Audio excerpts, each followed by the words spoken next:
Hey y'all, Stacy here, excited to share this Scentsy candle review. I cannot believe the time has finally come for this, you guys. If you've followed me for any length of time, you know that I use 25 watt and up Scentsy warmers, as I am a Scentsy consultant, for about 15 hours a day, and that makes up the backbone of my fragrance game. It's wax melts are my number one. However, I do melt weekly candles as typically as a layer with my other fragrance things, and I share them in my vendor and candle empties. And so I'm excited since he has a candle now.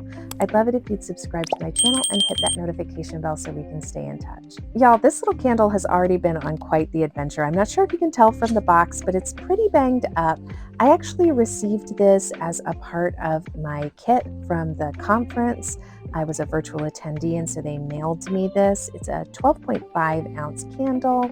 I haven't opened it yet, so I hope it's in good condition, but the box that it came in has really been through it, and there were some things that were missing and damaged in the box. So fingers crossed that this is going to be a full review. I am just taking a quick look. I do love reading through all of the safety instructions. I think it's really important to make sure that you read through the instructions, whether it's a warmer or a wax. We're always melting and burning and doing these things at our own risk. And it's important to just make sure you understand what at least the manufacturer, whether it's Scentsy or whoever, um, recommends as far as safety goes. You guys, I'm so nervous. Please, please, please don't be broken. What does this say? Oh, it looks like no scent notes. That is one thing I don't think, maybe they'll be in here, but I don't see any scent notes. This is just like the mission statement. That's sweet, but um, I love scent notes. Oh, yes, it's good. I'm so glad. You guys, I was so nervous I was going to be unboxing a broken candle, but yay, I am not. Now, I do love this little S. I think it's pretty. And this fragrance is promising in this candle form. So this is a soy wax blend. And it does have, this is not a monogram though on the front here. It does kind of look like a monogram to me, and I've heard other people say that as well. And one of my friends was like, "Oh, can I get her initial on it?" And I was like, "No, that's a part of Scentsy's new brand direction." So I do like the look of those little S's. Y'all bear with me for a second because I am reading through this label. And I do want to take a moment here to remind everybody that you should read these labels too. And just because somebody like myself or anybody looks at things or makes recommendations on a YouTube videos, we're not experts, and you never know. Something could have changed from when I received whatever it was, be it a warmer, be it a candle. And it's very important to make sure that you read and kind of verify what is best for you and all of that. Now, having said that, I am going to share that I am pulling this sticker completely off the bottom of my candle. And I know that may sound strange. I do not plan to crock this candle. I hope to burn this candle all the way down to the bottom, although it takes me forever to get through a candle, as you will note if you have been following my channel for any length of time. But I have a candle crock, and even though my first choice is usually to burn the candle, my second choice is to candle lamp the candle, and my third choice would be to put it in my candle crock. But a candle crock actually heats from the bottom, and as soon as you put a candle in a candle crock, you can no longer burn that candle. I do like this fragrance a lot. This is Camp Scentsy, if I did not mention that yet. Now, this is a 2-wick candle, and I'm excited, you guys. We're going to melt this thing, and I am anticipating that I am going to follow the rules that I have set for myself, which is that I don't burn a candle for longer than 4 hours. That's the biggest window of time that I can allot myself to really manage and watch an open flame. So that's what I'm going to be doing today. I also feel like the 4-hour mark is perfect for a first melt. I'm not going to go past 4 hours. I know there are some people who will, just to make sure that they get the fullest wax pull possible, but I've been melting candles for a long time, and I have plenty of tips and tricks up my sleeve to help a candle along if the wax pull doesn't pull out perfectly. Now, I'm going to go ahead and light this, and because you are still on my cell phone. I record on my cell phone that's sitting on a yardstick on top of two Lego boxes. So I cannot leave my phone just over an open flame for 4 hours on a yardstick. That would not be good. So I am going to just come back every hour for the 4 hours and do a quick check in. We'll take a look at the wax pool and see how it's going. I feel like I got sidetracked on the candle crock, and if I did, the reason that I removed that label is just specific to the candle crock instructions that I have. So I have a candle crock that I rarely use, but it does say please do not have labels on the bottom of your candles, so I typically just remove them when I first get them. Look at those little flames. Oh my gosh, we're off to a good start. I am so excited about this. Oh, I do like this Camp Scentsy fragrance. It's very berry forward. I feel like it's berry peach and maybe apple blossom. Of course, the scent hasn't fully developed yet, but I am happy that I'm not getting like a dominant kerosene note from the flame. So I will be back in about an hour. All right, you guys, we have had an hour of burn time, and I have to say, I'm feeling pretty good about this. Now, it for me, given the diameter of this particular candle, and the fact that it's a 2 wick, I would expect that these sides over here would get a complete pool first, and then the opposing sides will likely be the last to fill out, just because that's how 2 wicks tend to roll. And for me, most of the times I see in most of my candles, particularly the ones that I really like, I anticipate that I should get about an inch in diameter an hour, and I feel like we are meeting or exceeding that. It's always hard for me to tell in the first hour, but I'm feeling really good about this, and I'm loving the flame itself. And I love that this is not an overly tapered candle. It's not science, and I don't consider myself an expert. This is just my personal experience and opinion that I prefer to have candles that are more consistent in their size because I feel like the melt experience stays more consistent. No matter what, I feel like any candle that I've ever melted, the wax pool does pull out faster as you get to that halfway point in the candle. And I suspect it gets hotter as it gets lower in the candle. I'm not 100% sure about that, but let's talk about this Camp Scentsy bar because I am also melting this in my closed concept living today to kind of do a one-to-one comparison on the smell. Now, this lists with scent notes of berries, peach, and apple blossom, and it's a beautiful, bright, fun scent. To me, it presents playfully in both spaces, and it's kind of reminiscent of a sweet tart. It's not a fully candied scent, it's definitely fruit leaning, but it is just very playful and lively and bright. And it could be some of those tropical notes. I'm not sure, but it's a beautiful scent, and I definitely am enjoying it. I will say in both spaces, I feel like it's medium throw and medium intensity. But I do note a fragrance distinction between the wax melts and here in the candle room.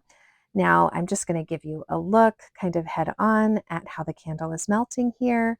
Again, it's throwing well, but I just feel like it is maybe a little sweeter of a scent in the wax melt form in the closed concept living.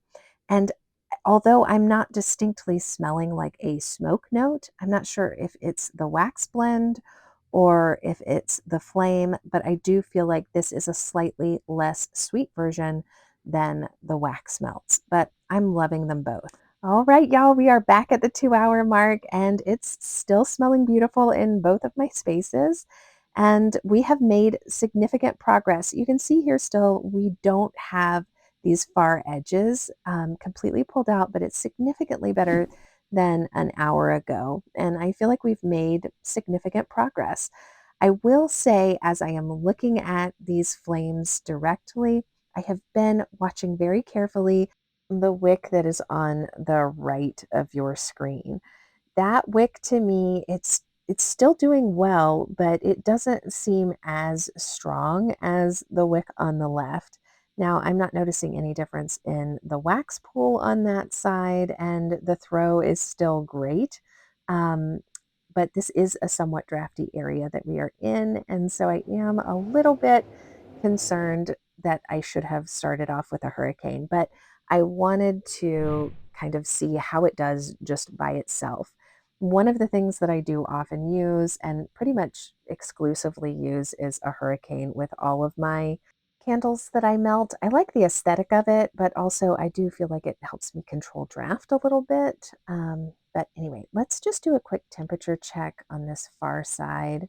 You can see here the wax pool looks like it's right at about 141. Now I'm going to go right into this center point of the wax pool and see what my temperature is.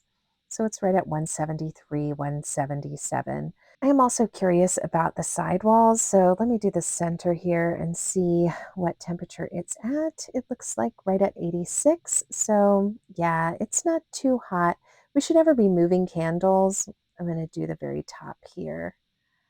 Looks like, yeah, so the top up here is 92, and then the very bottom, a little bit cooler at 77. So it feels like that makes sense. The closer to the flame you get, the hotter it is. Again, not a scientist, not an expert, but I do make sure never to move candles.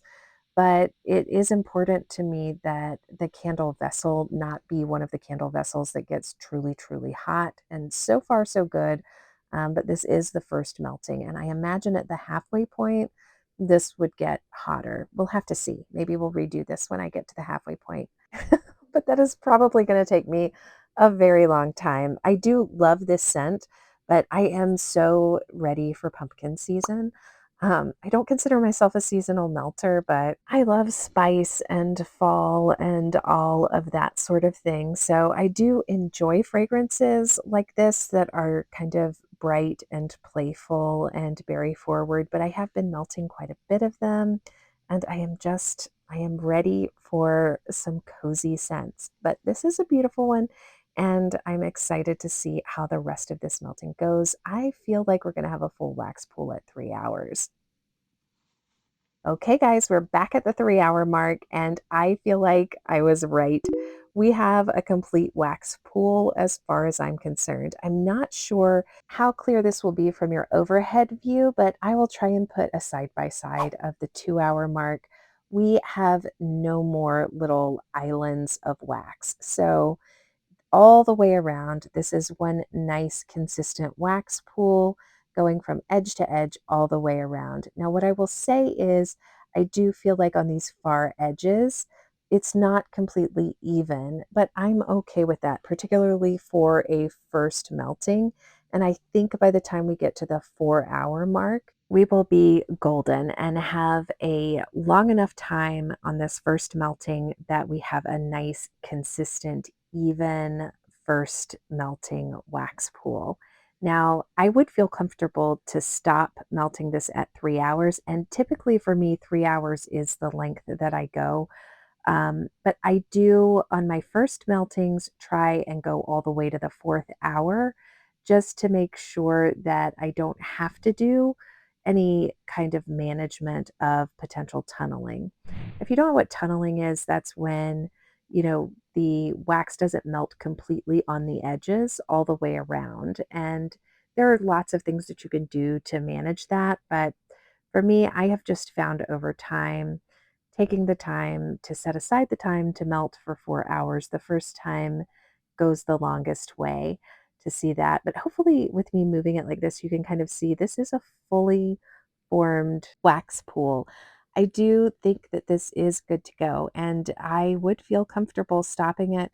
I just am going to let it go for the 4 hours so that I can also see if I experience any sooting, and I do think it'll just knock out any potential that it's uneven or that it might be slightly deeper in this upper section.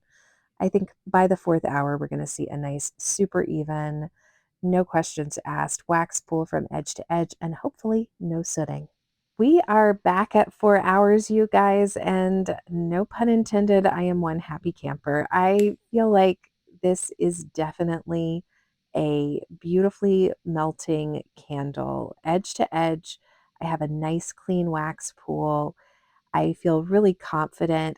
try and move the camera so that you can see the sides as well in just a minute, but it's beautiful. The fragrance has been consistent for the entire 4 hours. I feel like from the first 15 minutes all the way until now, I've gotten a beautiful fragrance throw, and I'm not experiencing any smoking or sooting from the candle, so it is that time. I am going to be extinguishing this candle. Now, this is going to be the first really big major drawback that I have felt from the moment that I opened this candle. I do not love that these candles do not come with lids. So I am going to use one of my lids to snuff this candle out. But let me get you closer just so that you can see the beauty of this wax pool. It is such a nice clean burn.